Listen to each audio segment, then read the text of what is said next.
একটা বৎসর বিদায় দেওয়া আর একটা বৎসরকে সাদরে গ্রহণ করা, এর মাঝে রয়ে গিয়েছে আমাদের কিছু শিক্ষা। যে এক বৎসর 1445 হিজরি, এই পুরা এক বৎসর আমি কি কি আমল করলাম, আল্লাহ তাআলার দরবারে গ্রহণযোগ্য কি কি আমল আমার আছে। যদি গ্রহণযোগ্য কোনো আমল না থেকে থাকে, যদি আমার পাপের বোঝা যদি বেশি ভারী হয়, তাহলে এখনই তওবা করে নেওয়ার দরকার যে আগামী বছর 1446 হিজরি যেটা শুরু হবে, এই 1446 হিজরি যেন আমি এই পুরা বছরটা যেন আল্লাহ তাআলার ইবাদত বন্দেগীতে কাটিয়ে দিতে পারি, সেই প্রতিজ্ঞা এবং সেই আল্লাহ তাআলার কাছে সেই ওয়াদাবদ্ধ হওয়া যে আল্লাহ এই 1445 হিজরি আমি তোমার ইবাদত বন্দেগী করতে পারি নাই, আমি এখনই তওবা করছি, আমি 1446 হিজরি থেকে ইনশাআল্লাহ আমি তোমার পুরাপুরি ইবাদত বন্দেগী করার ইনশাআল্লাহ আমি চেষ্টা করব। যাই হোক, আমার আলোচনা চলছিল তওবা সম্পর্কে। আমি যে আয়াতে কারিমা পাঠ করেছি সূরাতুল হিজর 49 এবং 50 নম্বর আয়াত, এবং ইবনে মাজাহ শরীফের একটা হাদিস আমি পাঠ করেছি। ইনশাআল্লাহ এর উপরে আলোকপাত করে আমি আমার আলোচনার ইতি টানব। আল্লাহ তাআলা বান্দাকে কখনো নিরাশ করেন না, বান্দা যতই পাপ করুক না কেন। গত জুমার আগের জুমা বলেছিলাম যে একজন 100টা খুন করার পরও সে আল্লাহ তাআলার দরবারে সে মাপ পেয়ে গিয়েছে, আল্লাহ তাআলার কাছে সে ক্ষমা প্রার্থনা করেছে, তওবা করেছে, আল্লাহ তাআলার তার তওবা কবুল করে নিয়েছে। তা পাপ যত হোক না কেন, যদি আমি খাস দিলে তওবা করতে পারি, আল্লাহ তাআলা আমাকে মাফ করে দেবে। আমাদের মুসলমানদের হৃদয়ের স্পন্দন কবি কাজী নজরুল ইসলাম রহমাতুল্লাহ আলাইহি, ওনার একটা কবিতা আছে, ঘুমিয়ে কাজা করেছি ফজর, ঘুমিয়ে কাজা করেছি ফজর, তখনও জাগিনি যখনও জহর, হেলাই খেলাই কেটেছে আছর, মাগরিবের আজ শুনিয়া যান, এসাতে শামিল হওরে জামাতে আছে স্থান, ঘুমিয়ে কাজা করেছি ফজর, তখনও জাগিনি যখনও জহর, খেলাই খেলাই কেটেছে আছর, মাগরিবের আজ শুনিয়া যান, এসাতে জামাতে শামিল হওরে এসাতে আছে এখনো স্থান। অর্থাৎ ইনিও বলতে চাচ্ছেন যে নিরাশ হয়েও না, ঘুমের ভিতরে ফজর কাজা হয়ে গিয়েছে, জোহর চলে গিয়েছে, আসর চলে গিয়েছে, মাগরিব চলে গিয়েছে, এসাতে তুমি চলে আসো, চলে আসো, এসাতে চলে আসো। অর্থাৎ বলতে চাচ্ছেন যে তুমি তওবা করো, এখনো তোমার তওবার দরজা খোলা আছে, এখনো তওবা করে আল্লাহ তাআলার দরবারে চলে আসো, আল্লাহ তাআলা তোমার তওবা কবুল করবেন।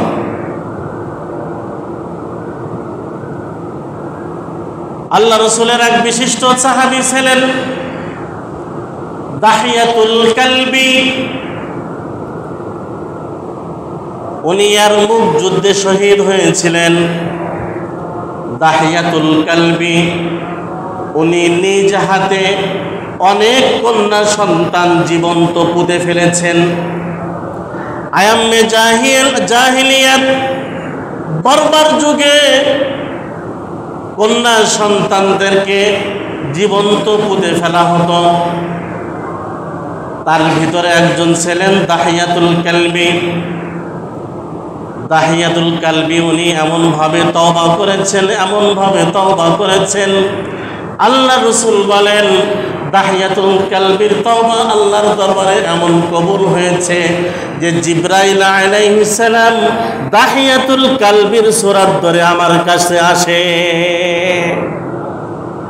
দাহিয়াতুল কালবি আল্লাহ রাসূল যখন নবী হলেন, আল্লাহ রাসূলের কাছে আসলেন, এসে বললেন, হে আল্লাহর হাবিব, আমি ইসলাম ধর্ম গ্রহণ করতে চাই, তবে তো আমার পাপের বোঝা আসমান পর্যন্ত হয়ে আছে। আল্লাহ রাসূল জিজ্ঞাসা করলেন, আপনার পাপের বোঝা কি? এত কি পাপ করেছেন? দাহিয়াতুল কালবি বলেন, আমি আমার যত কন্যা সন্তান হয়েছে, লজ্জার জন্য আমি সমস্ত কন্যা সন্তানদেরকে নিজ হাতে আমি গর্ত করে আমি তাদেরকে পুঁতে মেরেছি। আল্লাহ রাসূল তাকে অভয় বাণী শোনালেন, দাহিয়াতুল কালবি আমার, আল্লাহ তাআলা সমস্ত গুনাহ মাফ করে দেবেন আপনি যদি ইসলাম ধর্ম গ্রহণ করতে পারেন। আল্লাহ রাসূল হাদিস শোনায় দিলেন, ইন্নাল ইসলামা ইয়াহদিমু মা কানা ক্বাবলা। ইসলাম যদি কেউ গ্রহণ করে তাহলে তার পূর্বের যত গুনাহ হয়েছে আল্লাহ সমস্ত গুনাহ মিটিয়ে দেবেন। দাহিয়াতুল কালবি বলতেছেন, হে আল্লাহ রাসূল, তাহলে কিছু কাহিনী শুনুন।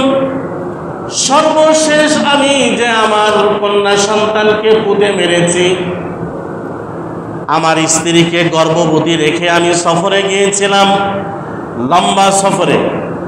আমি আমার স্ত্রীকে বলেছিলাম, যদি পুত্র সন্তান হয় তাহলে রেখে দিও, আর যদি কন্যা সন্তান হয় তাহলে মেরে ফেলো। কিন্তু মা তো মা এটা কখনো করতে পারে না। আল্লাহ রাসূলকে বলেন, হে আল্লাহর হাবিব, আমি অনেক দিন পরে, প্রায় 5-6 বছর পরে আমি সফর থেকে এসেছি,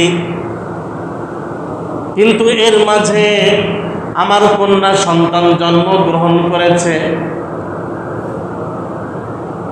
কন্যা সন্তান এমন ফুটফুটে চেহারা, এমন সুন্দরী রূপবতী আমার মেয়ে, এত সুন্দর যে তার থেকে চোখ ফেরানো যায় না। তার মা তাকে এমন ভাবে প্রশিক্ষণ দিয়েছে যেন আমি তাকে হত্যা না করি। তার মা তাকে প্রশিক্ষণ দিয়েছে, মেয়ে আমার, তোমার আব্বা যখন সফর থেকে আসবে তখন তুমি তার খেদমত করবে, তার কাপড় চোপড় আগিয়ে দিবে, তার পানি আগাই দিবে, তার শরীরের ঘাম মুছে দেবে, মুখের ঘাম মুছে দিবে। দাহিয়াতুল কালবি রাদিয়াল্লাহু তাআলা আনহু বলেন, আমি সফর থেকে আসলাম 5-6 বছর পরে, এসে দেখি আমার ঘরে ফুটফুটে একটা সন্তান, কন্যা সন্তান। স্ত্রীকে জিজ্ঞাসা করলাম, এই সন্তান কার? স্ত্রী আমার বলল, এই সন্তান আপনার, আপনি যে আমাকে গর্ভবতী হিসেবে রেখে গিয়েছিলেন, এই সন্তান জন্মগ্রহণ করেছে, তার বয়স এখন 5 থেকে 6 বছর। কই, তুমি এই সন্তান মারো নাই কেন? স্ত্রী বলে, না, আমি মারতে পারি নাই, আমার সাহস হয় নাই, আমি অত পাষাণ নই, আমি মারতে পারি না। দাহিয়াতুল কালবি বলেন, আমি বাড়ি ঢোকার সাথে আমার মেয়ে দৌড়ায় এসে আমার গলা জড়ায় ধরেছে, আব্বু আব্বু বলে ডাকতেছে আমাকে, আমার মুখের ঘাম মুছে দিচ্ছে, আমার কাপড় আগিয়ে দিচ্ছে, আমাকে পানি দিচ্ছে, আমাকে শরবত দিচ্ছে, বিভিন্ন জিনিস আমাকে এনে দিচ্ছে। তার মা তাকে এইভাবে প্রশিক্ষণ দিয়েছে। কিন্তু আমি খুব পাষাণ হৃদয়ের লোক, আমার ইচ্ছা আমার এই কন্যা সন্তান আমি রাখবো না। আমি কি করলাম, একদিন একটা কোদাল নিলাম, কোদাল নিয়ে আমি চলে গেলাম মরুভূমিতে, আমার মেয়েকে সাথে করে আমি নিলাম। মেয়ে আমার বারবার জিজ্ঞাসা করছে, আব্বু, হাসতে হাসতে জিজ্ঞাসা করে, আব্বু, কোদাল আপনি কি করবেন? কেন আপনি কোদাল নিয়ে যান? আমি তো বুঝতেছি না কেন কোদাল নেন। তখন আমি উত্তর দিচ্ছি, মেয়ে আমার, কোদাল আমার খুব প্রয়োজন, সেই জন্য আমি কোদাল নিয়ে তোমার সাথে রওনা হয়েছি। কোদাল নিয়ে আমি যখন গর্ত খুঁড়তেছি, আমার শরীরে মাটি ছুটে ছুটে আসছে, আমার মেয়ে আমার চেহারার থেকে মাটি সরিয়ে সরিয়ে দিচ্ছে, আর বারবার জিজ্ঞাসা করছে, আব্বু এই গর্ত আপনি কেন খনন করছেন, কেন গর্ত খুঁড়ছেন আব্বু আমার? কিন্তু আমি যে পাষাণ হৃদয়ের লোক, আমি মেয়েকে তখনও বলছি না যে মেয়ে তোমাকে আমি এখানে পুঁতে হত্যা করব। যখন গর্ত করা শেষ হয়ে গেল তখন আমি আমার মেয়েকে গর্তের ভিতরে নামিয়ে দিলাম। গর্তের ভিতরে নামিয়ে দেওয়ার পর আমার মেয়ে হাও মাও করে কান্নাকাটি করেছে। আব্বু, এবার বুঝতে পেরেছি আপনি আমাকে হত্যা করবেন। আব্বু, আপনি আমাকে হত্যা করেন না। আব্বু, আমি আপনাকে আব্বা বলে কোনোদিন পরিচয় দেব না। আমি মক্কা নগরীতে থাকবো, কিন্তু আমি কোনোদিন বলবো না আমার আব্বার নাম দাহিয়াতুল কালবি। আমি অন্য পরিচয় দিয়ে থাকবো। আব্বু, আপনি আমাকে হত্যা করেন না। দরকার হলে মক্কা ছেড়ে আমি অন্য কোনো দেশে চলে যাব, আপনি আমাকে হত্যা করেন না। দাহিয়াতুল কালবি বলেন, আমি আস্তে আস্তে মাটি দেওয়া শুরু করলাম। মেয়ে হাউমাউ করে কান্নাকাটি করেছে আব্বু। আর মেয়ের যে চেহারা ছিল, সুন্দর মেয়ে, এত ফুটফুটে সুন্দর যে কেউ দেখলে পাগল হয়ে যাবে। আর এই মেয়ের নাম তার মা রেখেছিল জামিলা। জামিলা অর্থ অতি সুন্দরী। আমি আমার মেয়েকে এরকম মাটিতে পুঁততে লাগলাম। মেয়ে হাউমাউ করে কান্নাকাটি করছে বারবার। আমি এত পাষাণ হৃদয়ের লোক, হে আল্লাহর হাবিব, শেষমেশ আমি আমার মেয়েকে হত্যা করলাম, মেয়েকে পুঁতে চলে আসলাম। আমি খুব পাষাণ হৃদয়ের লোক, এরকম কয়েকটা মেয়েকে আমি পুঁতে হত্যা করেছি। হে আল্লাহ রসুল, আমার কি এই গুনাহ মাফ হবে কিনা আপনি বলুন। আল্লাহ রসুল বললেন, তুমি যত পাষাণ হৃদয়ের হও না কেন, তুমি যে কন্যা সন্তান হত্যা করেছো এটা তো গুনার কাজ, অনেক গুনার কাজ। যেহেতু আল্লাহ তাআলা কোরআনুল কারীমের ভিতরে বলেন, ওয়াইযাল মাউউদাতু সুইলাত, কিয়ামতের দিন জিজ্ঞাসা করা হবে কন্যা সন্তানদেরকে, যারা জীবন্ত হত্যা করেছে তাদেরকে জিজ্ঞাসা করা হবে, হে দাহিয়াতুল কালবি, তুমি যদি মনে প্রাণে এখনই তওবা করতে পারো তাহলে তোমার জীবনের সমস্ত গুনাহ মাফ হয়ে যাবে। দাহিয়াতুল কালবি বললেন, হে আল্লাহ রসুল, যদি আমার এই সমস্ত গুনাহ যদি মাফ হয়ে যায়, কিয়ামতের দিন যদি আমি পাকড়াও না হই, গ্রেফতার না হই, তাহলে আপনার হাতে হাত দিয়ে আমি এখনই ঈমান আনলাম, ইসলাম গ্রহণ করলাম, আমাকে আপনি কালিমা পড়িয়ে দেন, লা ইলাহা ইল্লাল্লাহু মুহাম্মাদুর রাসূলুল্লাহ। আল্লাহ রসুল বলেন, 80 বছরের কাফেরও যদি, 100 বছরের কাফেরও যদি এই কালিমাটা পড়ে, আল্লাহ তাআলা তার জীবনের সমস্ত গুনাহ খাতা মাফ করে দিবেন। তাহলে দাহিয়াতুল কালবি এত পাপ করেছেন, তারপর আল্লাহ রাসূল বলতেছেন তোমার গুনাহ কি হবে? মাফ হয়ে যাবে, তুমি যদি খাস দিলে আল্লাহর কাছে তওবা করতে পারো। আল্লাহ তাআলা তার হাবিবকে বলতেছেন সূরা হিজরের 49 এবং 50 নম্বর আয়াতে, নাব্বি ইবাদি আন্নী আনাল গফুরুর রহিম।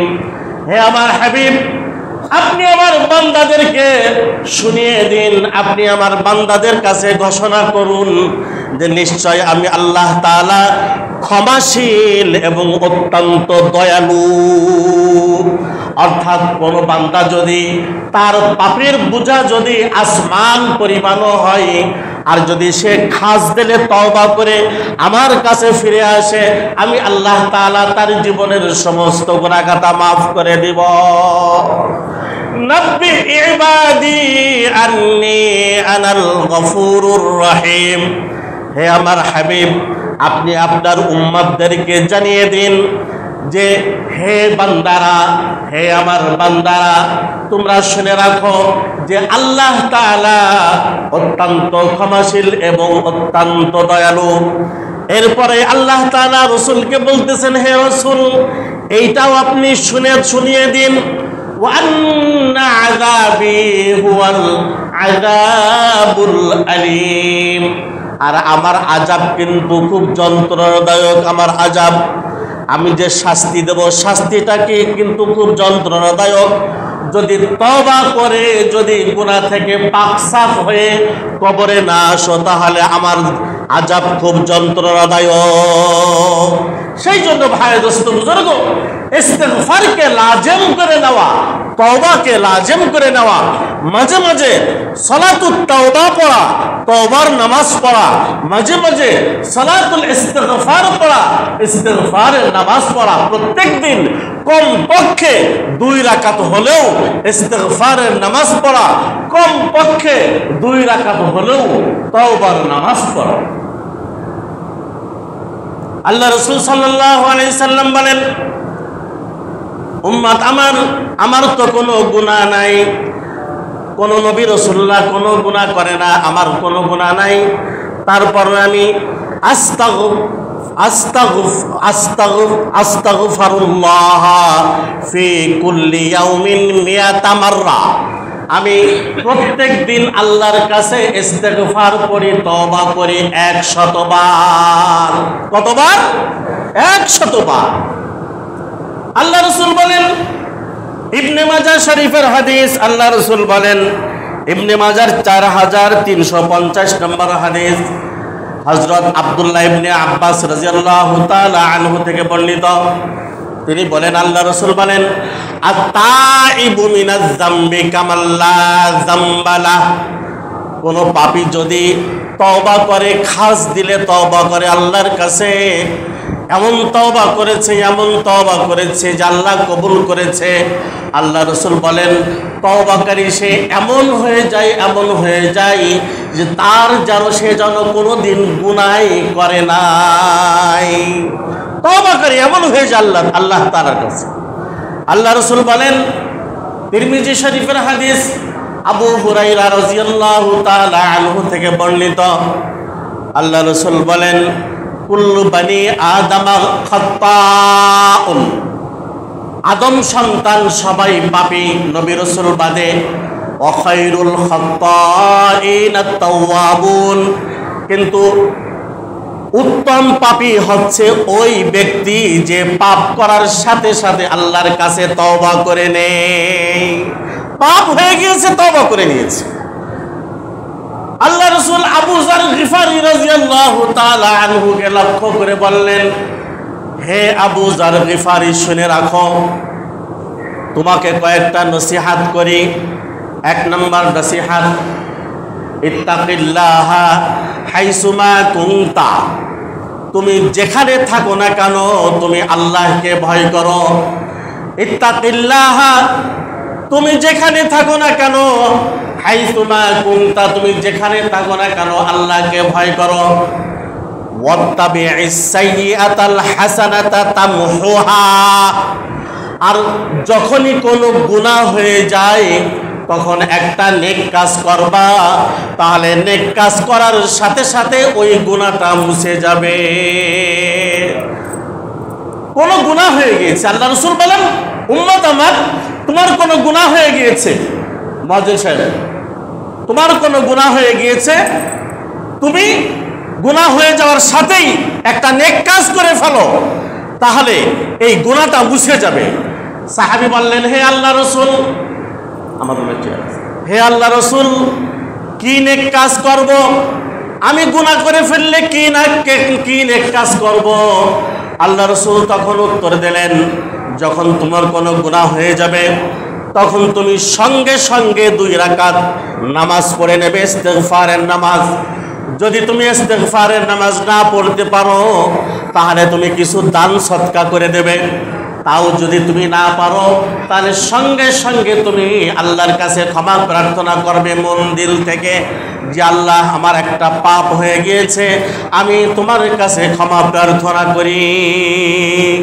আল্লাহ রাসূল বলেন, ইত্তাবি'is সাইয়্যাতাল হাসানাতা তামহুহা, আবু যার, যদি তোমার কোনো গুনাহ হয়ে যায় সঙ্গে সঙ্গে একটা নেক কাজ করে ফেলবা, তাহলে এই গুনাহটা ওই নেকে মুছে দেবে। কিন্তু আমাদের তো তা হয় না, 2 রাকাত অতিরিক্ত নামাজ পড়বো তাই সুযোগ হয় না। গতকাল রাত্রে হাদিস দেখতেছিলাম, আল্লাহ রাসূল বলেন,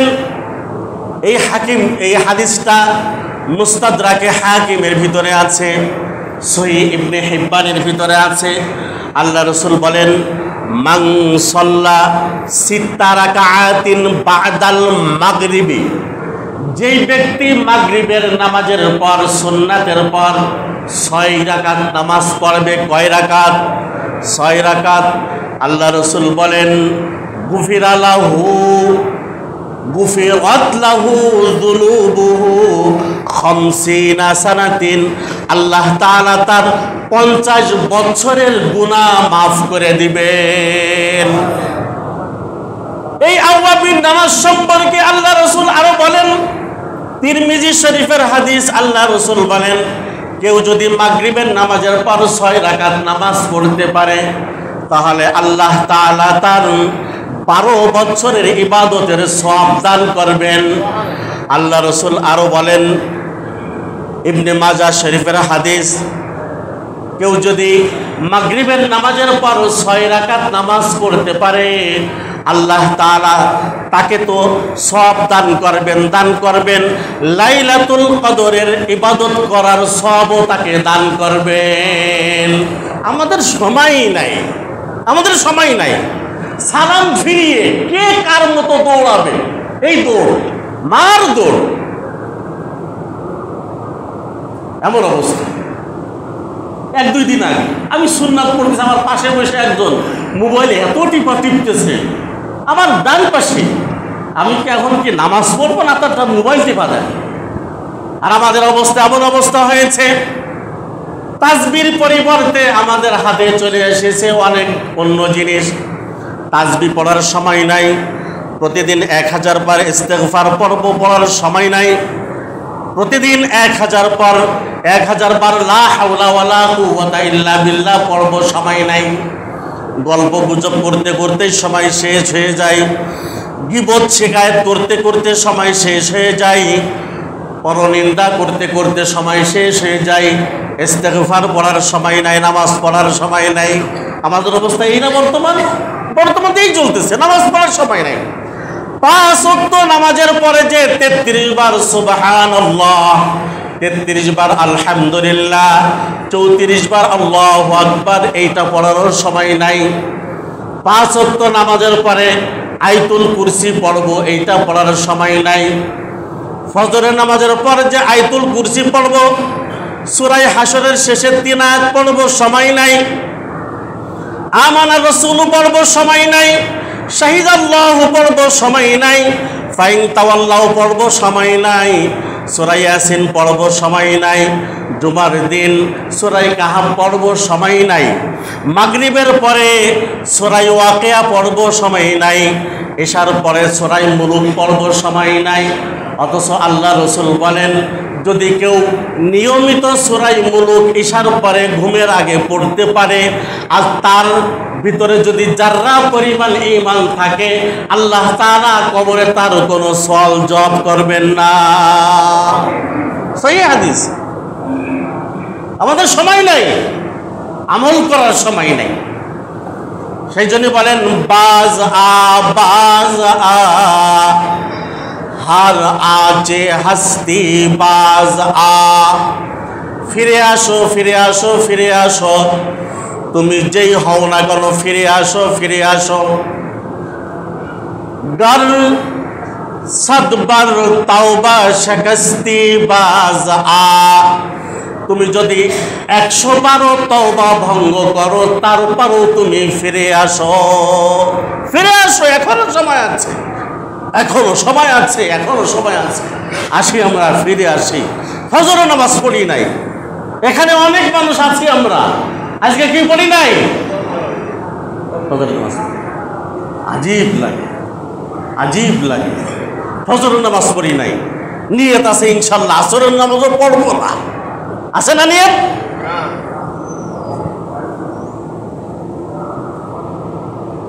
নিয়ত না থাকলে আজম বিল জজম আছে, দৃঢ় প্রতিজ্ঞা আছে যে আসর নামাজ পড়বো না, শুধু জুমা পড়লে যথেষ্ট। এত নামাজ পড়ে খাবে কে?